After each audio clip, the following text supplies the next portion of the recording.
Nagabenta ki khubor baman kasni pet but subscribe ya u Antor News. Kublay yepi baro kinikilong ki khubor bamta kasni.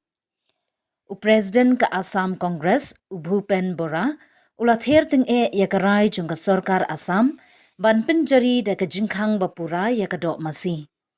Da kabakenno ba Menteri Rangba kajila u Himanta Biswa Sarma bat ka BJP ki penkhen yakajinglat lut shimet bat kahok jangkariti dustur.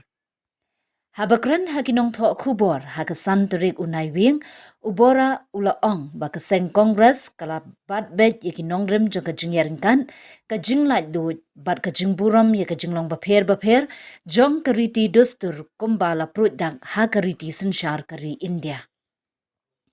Ulakan tho yakani kajingle jong ka sorkar kum kajing khanglat ka baklem nong rem ya ki jingjit jong uwei pa uwei. Ka sorkar kamde ban batha ya ke ka baki briu ki bam ki phong ne kumno ki le ya ki riti dustur jongki. Wei pa wei nong shnong udon ka hok kat kum kariti sensyar ban shim ya ki niki rai shimen. Laong ubora.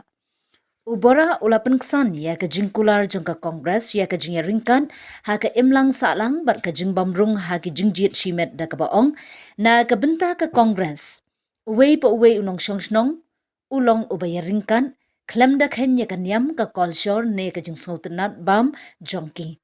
Ngim jupenthot ya ka hok jongki briu banjiet ya ka bam ne ka rukam im. Kini ki jinglat duit ki long ki bakongsan ha ka rukam nget jongi. Ka jingkan tho ya ka agenda jong ka BJP ubora ulatheru ya ka BJP bat ka RSS ka bapindon kam ya ka jingmani masi kum ka atiar san perthei ban pinbor ya ka jinget jongki ha ki weipan. Habak kubur, ya kajinglong culture jong ki masi hakan yam Hindu ulaong ka BJP bar ka RSS kila ban kren syapang uga mata Henry kalong ka babakla ban pinbor ya baro ban bot ya ki ju ki rukam. Kajing buram ya kajing pher kalong ka badan kambha na kabenta kajing yateli jong kari India.